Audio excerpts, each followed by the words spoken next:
Le doy la más cordial de las bienvenidas al maestro, el profesor, escritor y periodista Francisco Cruz Jiménez, que ya está listo para entrarle sin máscaras. Maestro, bienvenido, bonito miércoles, ¿cómo está?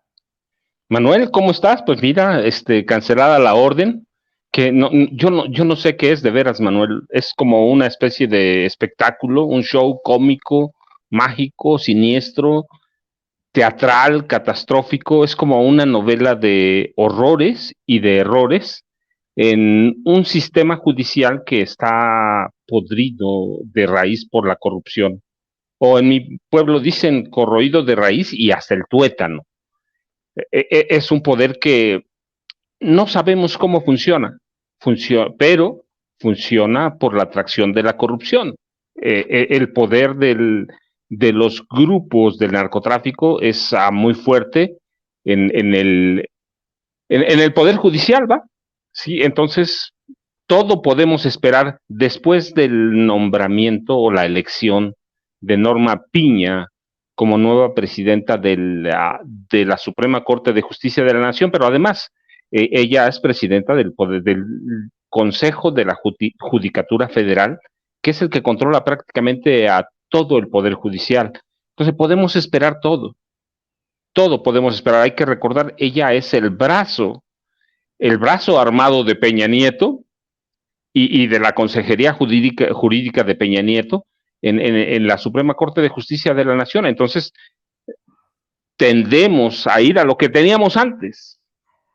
Todos los narcos libres. No es Ovidio, no es Ovidio, está Linda Cristina Pereira Gálvez, Luis Cárdenas Palomino, Rosario Robles Berlanga, Cabeza de sí, vaca.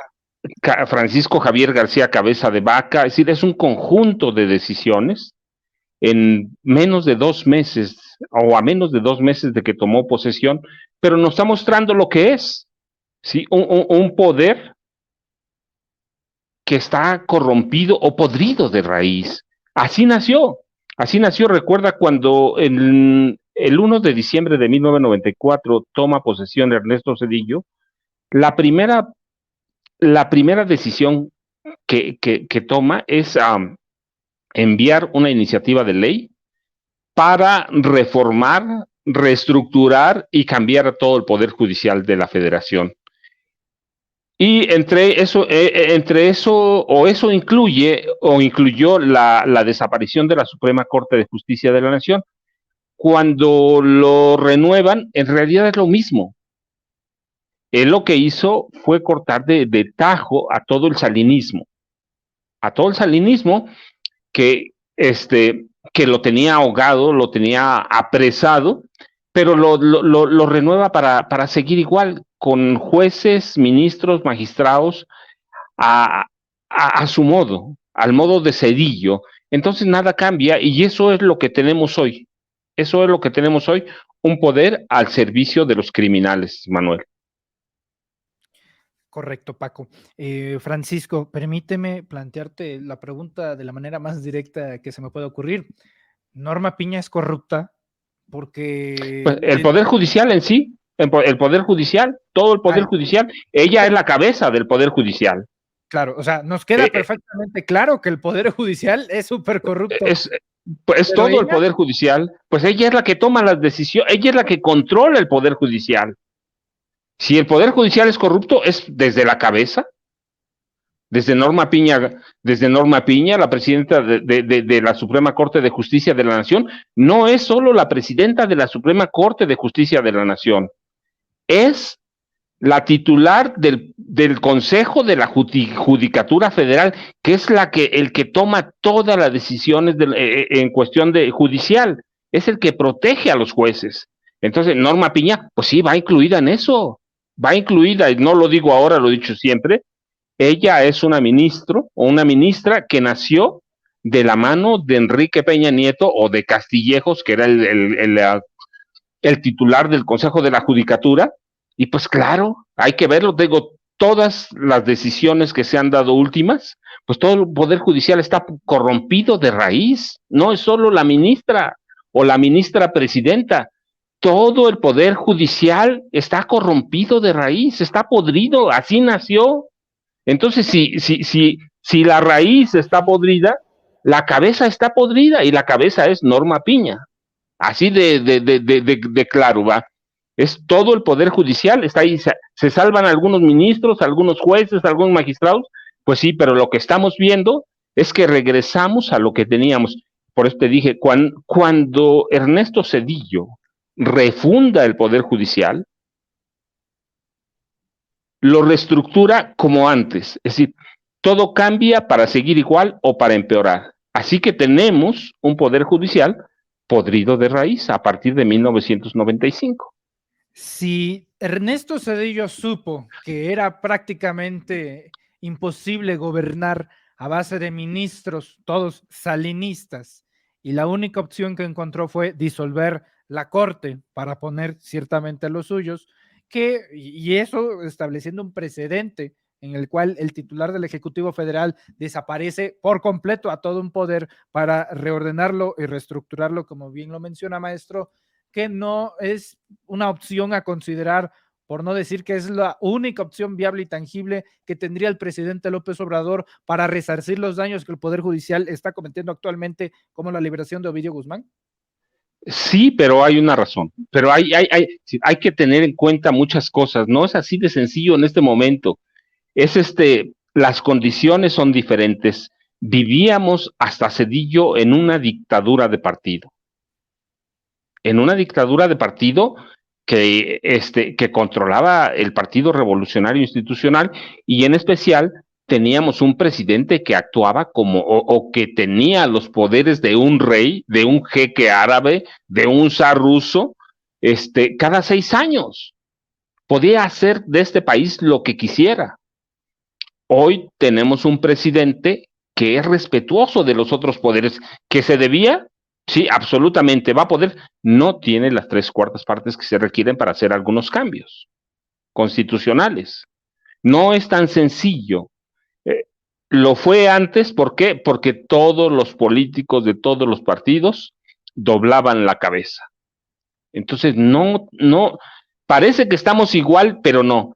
Hay poderes hay situaciones políticas que te permiten tomar ciertas decisiones. En este momento me parece que sería muy peligroso tomando en cuenta toda la situación como está. Es una situación volátil, es una situación que el presidente tiene muy controlada, pero no le alcanzaría en el Congreso de la Unión, no le alcanzarían los votos para tomar en este momento una decisión de esa naturaleza, y lo vemos con los cambios que se proponen, las reformas al INE, que eran reformas constitucionales, no las alcanzó. Entonces, propone otras cosas. Adentro de los poderes legislativo y judicial hay muchas resistencias al cambio. Y el legislativo podría jugar un papel fundamental, pero no alcanzan los votos para hacerlo. Y el PAN, el PRI, Movimiento Ciudadano, el PRD, no van a entrar a un cambio. ¿Por qué? Porque quieren mantener el mismo sistema corrupto que teníamos, porque además obedecen a otros factores que se llaman poderes fácticos de este país. ¿Cuáles son? Uno de ellos son los empresarios. Hay que ver quiénes los coordinan. Claudio X González. El otro poder fáctico poderosísimo, la prensa vieja de este país, la prensa corporativa, que todos los días promueve un golpe blando, un golpe de Estado contra el presidente López Obrador, va. Entonces, no es tan sencillo. El presidente López Obrador ha sido muy hábil para negociar, para hacer política y para sentarse a dialogar con quien debe dialogar, pero desaparecer al Poder Judicial no sería de momento muy sencillo. No lo fue con el INE. Entonces imagínate, y que el INE es un organismo autónomo solamente. El Poder Judicial pues es parte parte del Estado mismo. Así que Claro. no es tan sencillo. Ni viable, perfecto, ok. No, pues uno se emociona, maestro Paco Cruz, uno se emociona pues ante el nivel de corrupción que ha demostrado el Poder Judicial en tan solo 2 meses a partir de la toma de protesta de Norma Lucía Piña Hernández. Piña es Peña. Maestro Paco Cruz, hoy el presidente López Obrador revela el guardadito, así lo denominó él, el guardadito que ostentó el Poder Judicial y la Suprema Corte. Bueno, este guardadito, estos ahorros que están dentro del poder de la Suprema Corte son superiores a los 20,000 millones de pesos. 20,000 millones de pesos, Paco Cruz, es básicamente lo que costó el primer tramo de la refinería. 20,000 millones de pesos ahorraditos de los guardados de la Suprema Corte. Nuevamente, esto es de escándalo, pero los medios nacionales callados, Paco. Porque les tocaba parte de lo mismo, Manuel. Es decir, ¿qué hizo el presidente López Obrador cuando llegó? Empezar a detectar a dónde estaban los fideicomisos, que son una gran fuga de dinero. ¿Qué hacían los gobiernos del PRI? Y luego, ¿qué hicieron los del PAN? Crear fideicomisos como una forma de comprar conciencias. Un fideicomiso para los actores, un fideicomiso para los artistas, un fideicomiso para los jueces, un fideicomiso para los ministros, un fideicomiso para los directivos altos del INE, otro fideicomiso para el Tribunal Electoral del Poder Judicial de la Federación. Es decir, bañaban el dinero, por eso no alcanzaba el dinero nunca para nada. Eso y parte de la corrupción también, va. Entonces, ¿en qué se gastan esos fideicomisos? Nadie sabe, pero terminan en los bolsillos o como parte de las prerrogativas que tienen los funcionarios de alto nivel. Mira, yo recuerdo mucho cuando llegó el presidente López Obrador, yo tenía amigos trabajando en algunas áreas delicadas, por ejemplo, de Hacienda, en el Tribunal Contencioso Administrativo, tenía amigos trabajando que se quedaron desempleados. Y cuando vi sus finiquitos, me espanté. 1 millón de pesos, 2 millones de pesos. Digo, ¿a dónde te hacen eso? Pues eso sale de los fideicomisos. Eso sale de los fideicomisos que son oscuros, que nadie sabe cómo manejan y que terminan como hasta haciendo cirugías plásticas para las esposas de los funcionarios. Entonces, ¿qué hace el Poder Judicial? Crear lo mismo que hacían, era una costumbre. El gobierno, mira, no podemos mencionar a todas las administraciones, a todas, pero vayamos con Peña. Peña los dejaba hacer lo que se les pegara la gana. ¿Por qué? Porque ellos robaban a lo lindo, porque robaban a grandes cantidades o robaban a gran escala. Todos los funcionarios, mira, yo recuerdo, cada uno tenía un área distinta, un área para robar, no para gobernar, para robar. Y así podemos ir. La estafa maestra, ¿cuánto se robaron? 7,000 millones de pesos. ¿Cuánto en Pemex?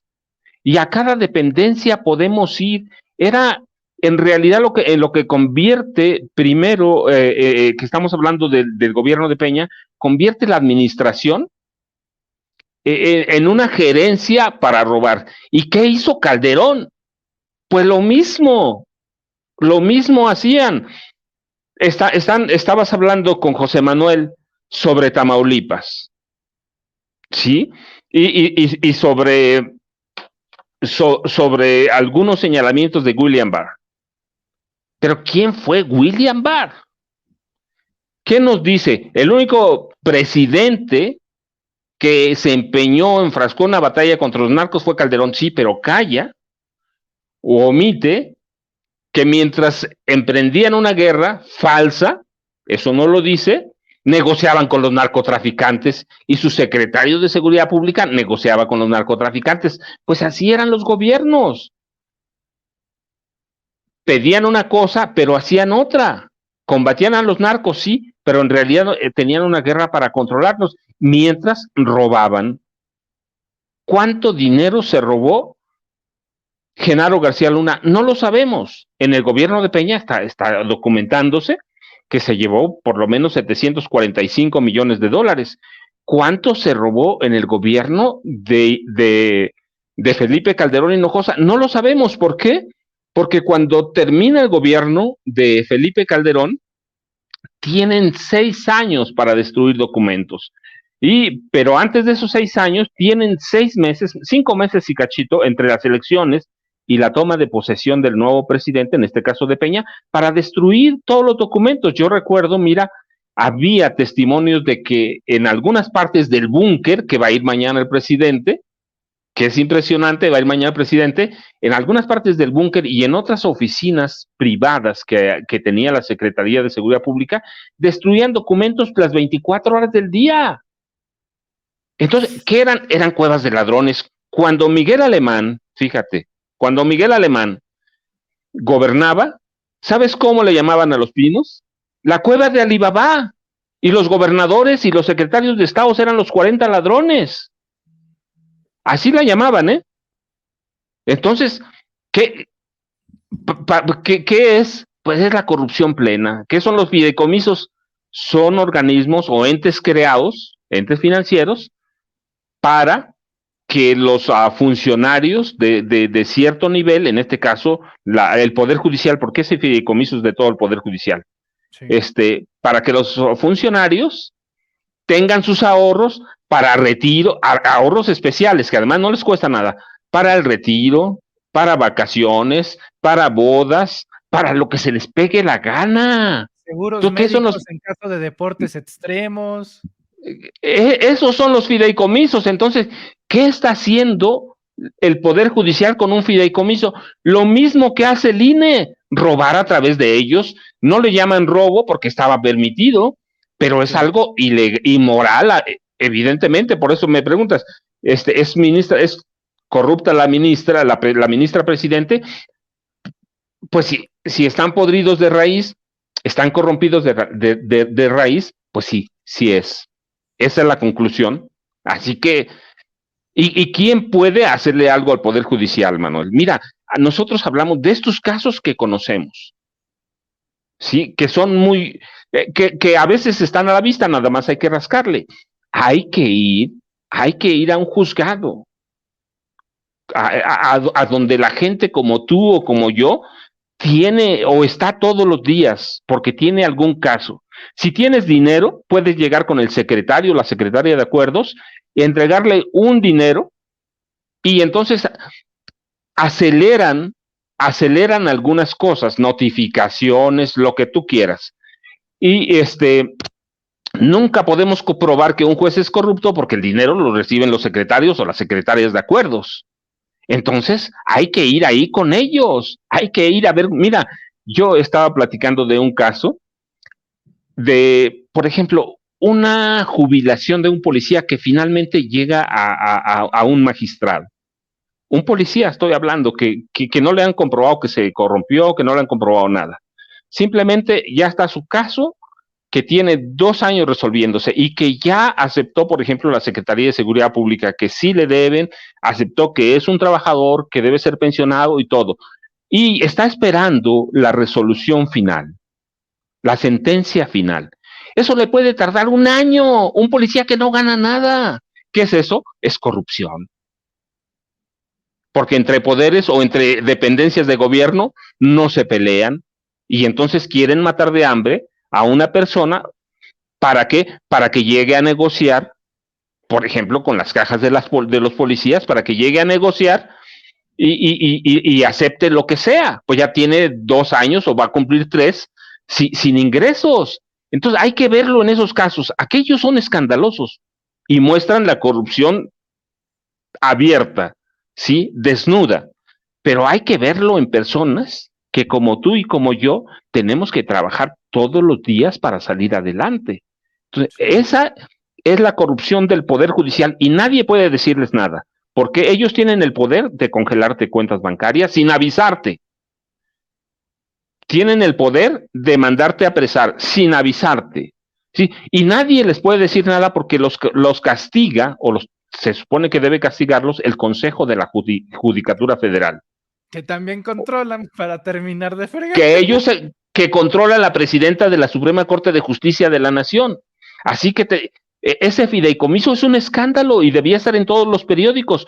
Pero como aquellos medios recibieron miles de millones de pesos en los gobiernos de Peña, en los de Calderón, en los de Fox, y podemos ir hacia atrás, y vivieron históricamente del gobierno federal o de los gobernadores o de los municipios, pues ¿qué van a decir? Nada, si ellos de ahí comían. Así que ese es el Poder Judicial y ese es el fideicomiso. Mira, tenemos la filtración de la magistrada del Tribunal Electoral del Poder Judicial de la Yanino Talora Malasis, ¿sí? Filtra una resolución ilegalmente. ¿Quién le puede hacer algo? Nadie. Si no se da cuenta el presidente, si no lo descubre la Consejería Jurídica, pues ya estaría restituido en su cargo el secretario ejecutivo del INE. Así que ese es el poder judicial que tenemos, Manuel, y tenemos que lidiar con él todos los días. Correcto.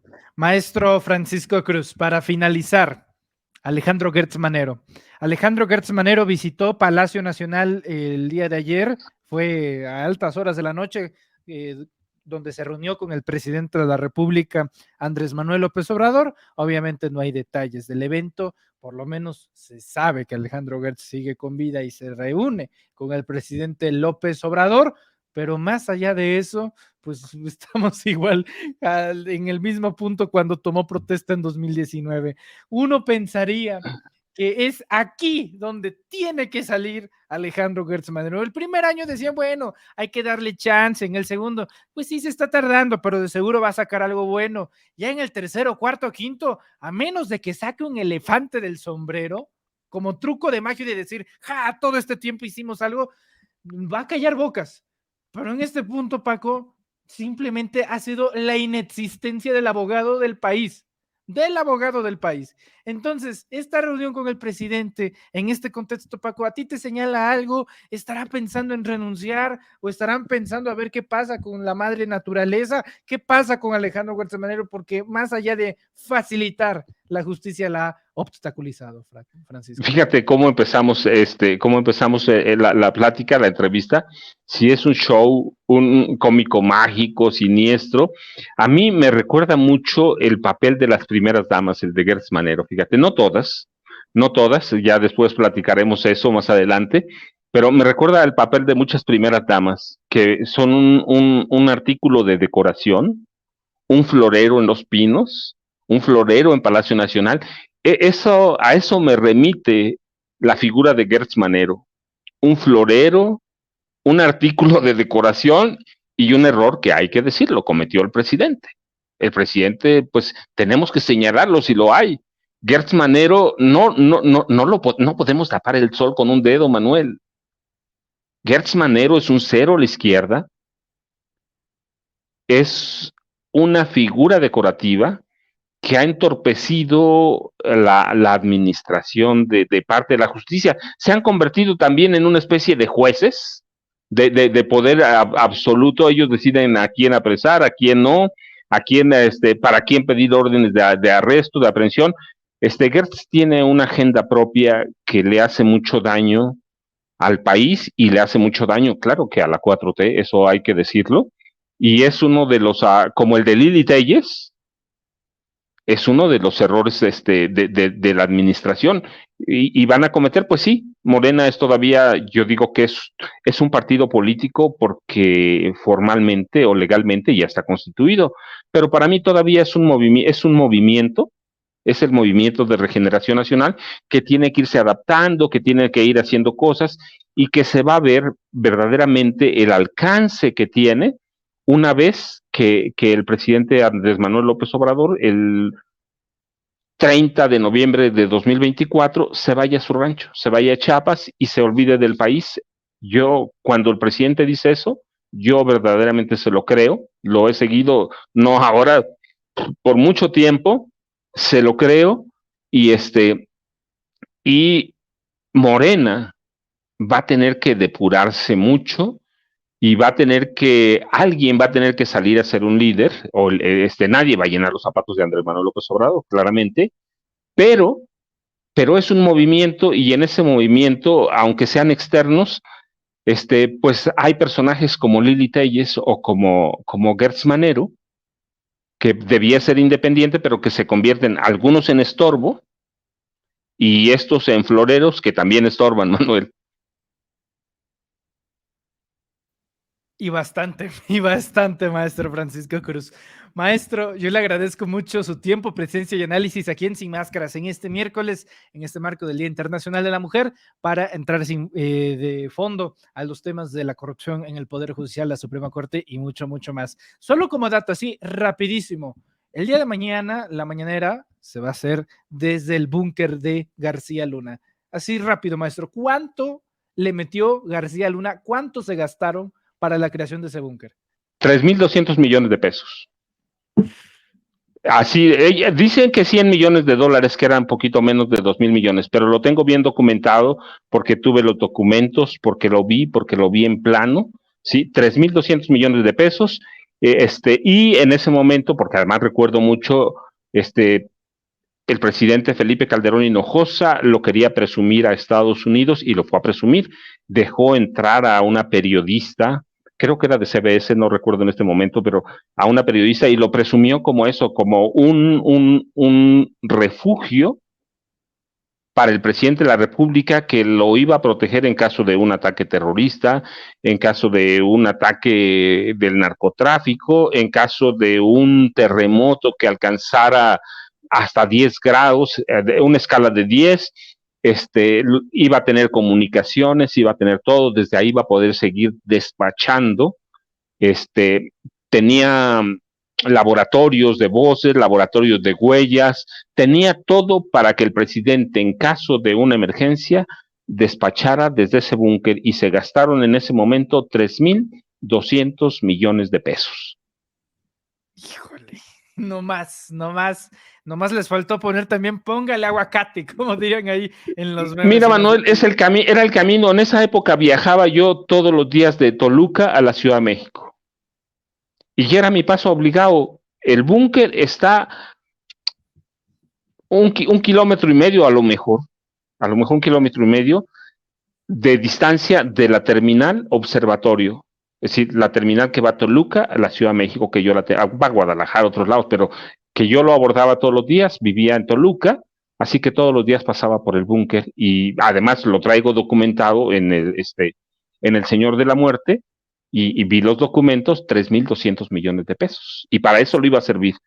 Así que desde ahí lo vamos a conocer mañana. Yo lo he visto en los planos, lo vi todo, vi los dineros que se gastaron, vi a los reportajes que los gringos le vinieron a hacer a Felipe Calderón. Por eso, ¿recuerdas? Había un personaje que se llamaba Jack Bauer, ¿sí? Sí. Él decía, y lo vi porque lo dijo, decía que él se sentía y quería ser como Jack Bauer. No. Que tenía todo, no James Bond, quería ser Jack Bauer. Así que bueno, ya tienes, ese es el búnker. Después Peña Nieto lo dejó, lo olvidó, lo desmanteló, y yo no sé cómo está. Te digo, de pronto cuando voy a Ciudad de México, cuando tengo que viajar, paso por ahí, hay gente trabajando, lo sé, porque ahí es una parada, es la última parada del autobús que viene de Toluca. Y hay gente trabajando, pero no sé cómo está por dentro. Mañana lo voy a conocer. Mira, hasta por morbo voy a ver la mañana.